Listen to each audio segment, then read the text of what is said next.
Waray pa nga ni huhugpoy kasangkayan, anhimang rawon bahin haddon pamusil, adton madugo, ngay tabuhin pamusil. Hasulod ang San Jose National High School nga, nakamatay hintulong nga estudyante, damo ang mga nasamaran, di na nagaging Lunes, Hunyo 22. May danaliwat hitabo, manggod dito hatulosa, sinisiring lang nga tarhog. Ngani siring ang DILG Secretary John B. Cremulya, nabalabgan daw ang posibleng pangatake. Pero ginawa sa katapos-tapusan nga bagahin tarhog lang ngayon ang natabo hatulosa. Pero dito haburawin, may ada ginambush. Ang nag-ambush, may daradara nga armas de fuego. Damo pa yun nga iba nga mga kriminalidad nga iton na nadanabi, di nga ni nagdadarahin pusil o nagdadarahin makamaratay nga nga pisaw, kutsilyo.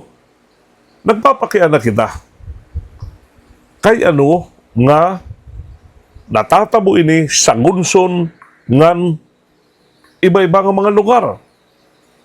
Nagpapakita nga pakyas ito naton mga tinubyanan ng balaod nga magka-dadakop ini nga mga individual, ini nga mga tao nga aada na tampo hiton mga mulupyo nga may daradara ngayon nga hinganiban. Nasasabtan nila naton kay nakakagbuhat hira hiton ira krimen. Pareho din diya San Jose National High School, mga kabataan nga nagdinaradarahin armas de fuego, nakapamusil pa. Dito ha burawin, nagbibinantayon din ang iskina, may dara na ngayon nga pusil, ng pag-agyan nila target, pinamusil, nagpapakyan na kita.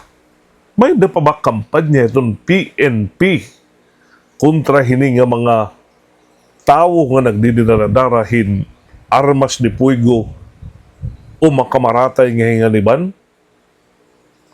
Kay kung itong kampanya at kapulisan siring pa mahugot ngan makusog kontra hini nga mga individual o hini nga mga tao, dako hini nga deterrent, magiging ulang para magbuhat ni right ira maraot nga panuyo. Kung may danira gusto bunon, di rin makakagbuhat. Kung gusto nira may ada paululan, kung gamiton ira armas de fuego, di rin makakagbuhat kay itong mga tinubyanan ng balaod mahugot. Di na itong ira kampanya ngan paglanat ha mga tao nga nagdidinardara hin makamaratay nga diban. Hinaot untay itong polisiya, pakusgon nini nga kampanya, aber pa unina makasiring kita nga mga tao, nga mga mulupyo na safe kita ha mga matawo nga lugar mahitungod waray makakagdinaradarahin armas de fuego o hinganiban kay aada magdadakop magbabantay it mga tinubyanan hanbalaod.